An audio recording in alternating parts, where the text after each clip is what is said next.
Французская республика вела революционные войны с окружавшими ее монархиями, ставившими целью восстановить в стране династию Бурбонов. Первые две коалиции враждебных Франции держав потерпели неудачу. Образовалась третья, состоявшая из трех крупнейших держав мира – Австрийской, Российской и Британской империй. —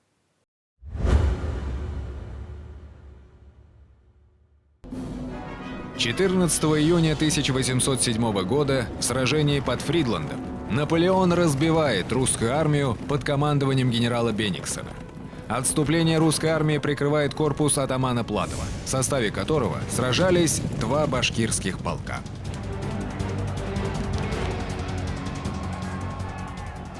В книге представителя Англии в штабе русской армии Роберта Вильсона «Краткие заметки о состоянии и составе русской армии» приводятся интересные сведения о действиях башкирских войск в Пруссии.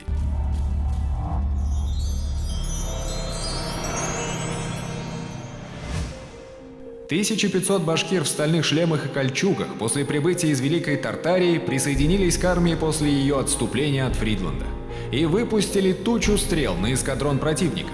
И хотя башкиры лично храбры и могут при случае эффективно использовать свое бесшумное оружие, тем не менее их служба в европейских армиях не может иметь большой пользы». С аналогичным скепсисом французские генералы писали и о казаках, называя их презренной кавалерией. Со временем их мнение о легкой коннице России изменилось. Тот же Вильсон в другом месте своего сочинения отдает ей должное. Казаки и башкиры, которые только что прибыли и переплыли реку Аллер, с эффектом пуская свои стрелы, атаковали некоторые партии противника и захватили пленных.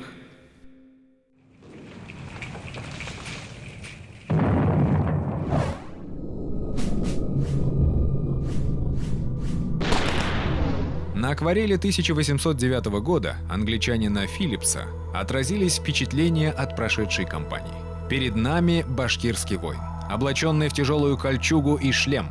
Всадник вооружен пикой со значком, луком и стрелами. Немец фон Шадов увидел башкира, натягивающего лук уже без доспехов. Наконец, иную картину зафиксировал художник Александр Орловский. Его работа «Башкиры в походе» изображает воинов, вооруженных луками, саблями и огнестрельным оружием. У одного ружье с двуногим подсошником, у другого — кавалерийский карабин. Русская армия, получив поражение под Фридландом, отступала. И по указанию Верховного командования корпус Платова занимался тем, что прикрывал отступление русской армии. И в том числе находились две башкирские команды. 4 июня во время сражения при Вилау, недалеко от Тильзита, башкирские командиры попросили разрешить участвовать в бою. Платов дал такое разрешение. Башкиры сначала напали на французов и сделали вид, что отступают, заманили их в западню, и затем с флангов ударили по наступающим французам. Осыпали их сотни стрел, ошеломив французов этим новым видом оружия, а затем гнали отступавших французов вплоть до линии французской пехоты.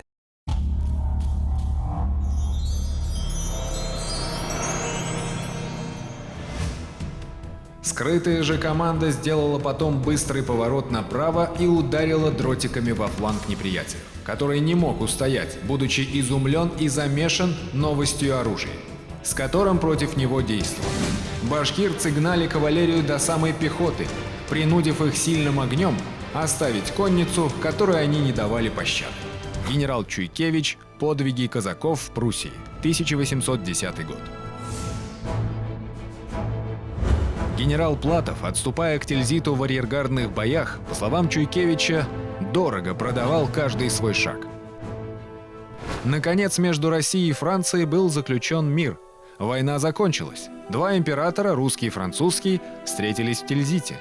9 июля 1807 года Александр I во время одной из встреч с Наполеоном представил ему свою иррегулярную кавалерию.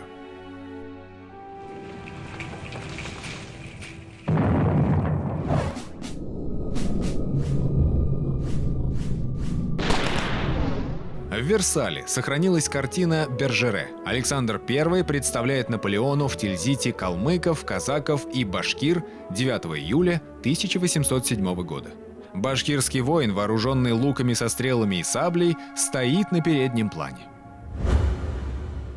Император Александр I представлял французскому императору Наполеону свою армию, и отдельный день это было представление регулярных войск, казаков, калмыков и башкир.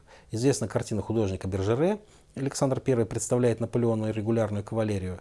После представления башкиры, выйдя во двор дворца, устроили джигитовку. Они скакали по кругу, бросили в центр шапку и обстреляли ее из луков стрелами. И вот такого своеобразного ежа, пронзенную шапку стрелами, подарили Наполеону.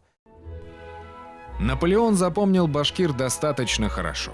Когда в 1812 году он вторгся в Россию, Александр I отправил к нему генерала Балашова, у которого император французов, между прочим, поинтересовался о наличии в действующей армии башкирских полков. Но вернемся в Тильзит. Наполеон предложил Александру I, как предлагал до этого его отцу, императору Павлу, отправить казаков, башкир и калмыков в Индию, чтобы захватить ценнейшую из колоний Англии. Все понимали, что мир с французами носит временный характер. Само выражение «тильзитский мир» стало нарицательным, означавшим вынужденное и унизительное перемирие. Много лет спустя, после победы над Францией, Пушкин напишет: «Тильзит, при звуке сем обидном, теперь не побледнеет роз».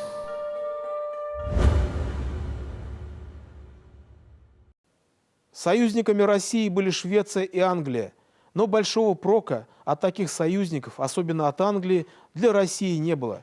В частной беседе с французским послом Калинкуром Александр рассуждал: «Если император Наполеон начнет против меня войну, то возможно и даже вероятно, что он нас побьет, если мы примем сражение.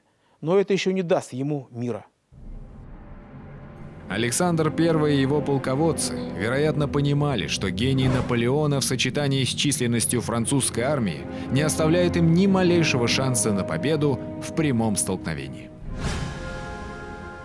Оценки численности французской армии, которая включала в себя не только французов как таковых, но и покоренные народы Европы, составляла по разным оценкам от 450 до 600 тысяч человек. Из этого состава, предполагаемого, примерно половина считалась это покоренные народы Европы, то есть немцы, поляки и другие народы, которые принимали активное участие в попытках завоевания нашей страны. Им противостояло реально на западных границах около 200 тысяч военнослужащих нашей армии.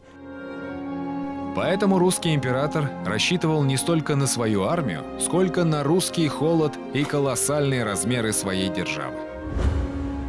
Умение Наполеона сконцентрировать в нужный момент войска на направлении главного удара, оно сыграло роковую роль для первого хода Отечественной войны 1812 года. Но с другой стороны, в современной литературе считается, что в этом и состояла тактика полководцев российской армии, чтобы, заманивая агрессора вглубь страны, растягивая его коммуникации, добиться постепенного ослабления войск агрессора, поскольку налицо было численное преимущество.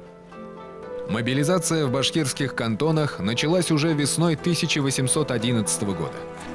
Были сформированы 1-й и 2-й башкирские полки и вместе со Ставропольским калмыцким полком отправлены на западную границу империи. Здесь их и застала весть о нападении наполеоновских войск на Россию 24 июня 1812 года. Страну охватил мощный патриотический подъем. Все слои населения горели желанием встать на защиту Отечества. Поэт Сергей Глинка писал: «Не только стародавние сыны России, но и народы, отличные языком, нравами, верою и образом жизни, народы кочующие, и те, наравне с природными россиянами, готовы были умереть за землю русскую. Мордва, Тептяре, Мещеряки, Черемисы ревностно и охотно шли на службу. Башкирцы оренбургские сами с собой назывались и спрашивали у правительства, не нужны ли их полки».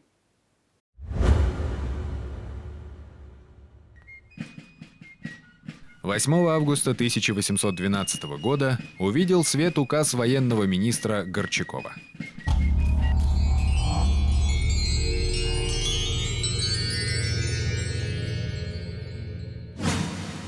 «Я имел счастье подносить государю-императору предлагаемую у сего записку содержащую в себе правила, на основании коих предполагается составить один атаманский тысячный полк из войска Оренбургского и от 10 до 35 сотенных полков из башкирского и мещерякского народов. Вооружение составит употребляемое ими и именно: ружья, пистолеты, сабли, пики и луки. Кто чем может, и навык употреблять, не требуя единообразия. В ходе подготовки к войне в 1811 году были сформированы первый и второй башкирские полки, которые находились уже в составе русских армий. Они встретили противника в самом начале войны и вели боевые действия. Первый полк в составе второй западной армии и второй полк в составе третьей обсервационной армии. Летом, когда была объявлена мобилизация, по указу императора необходимо было сформировать всего до 30 башкирских полков. В течение июля-августа в Башкирии было сформировано еще 18 полков. Таким образом, сумма всех полков, которые были сформированы, это 20 башкирских пятисотенных полков. Таким образом, в течение 1811-1814 годов было сформировано 20 башкирских, 2 тептярских и 2 мишарских полка. Все лето и осень 1812 года из Башкирии в действующую армию тянулись полки. Унтер-лейтенант 2-го гусарского фестфальского полка Эдуард Рюпель, угодивший в плен, стал свидетелем их движения.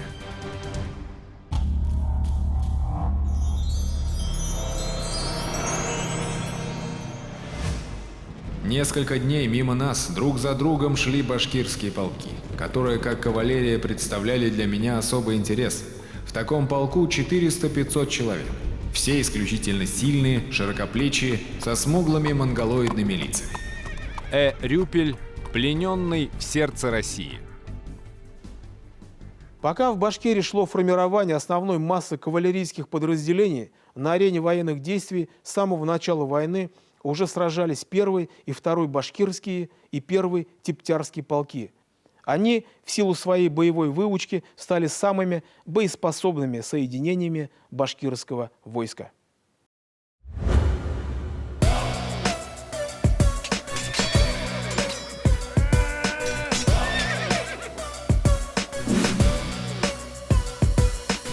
Полонят Россию рати двунадесяти языков. Свобода, равенство, братство не для русских мужиков. Алон, Сен-Фанс, де ла Патри чеканят французские полки. Им преграждают дорогу башкиры и казаки. Ведет их в бой сам Платов, атаман Донской. Но марширует галлы к столице дорогой прямой. Пробил час брани народной, позади Москва. Решился-таки Кутузов остановить врага. Рассвет кровавый брежет на поле Бородина. Идет война народная, народная война.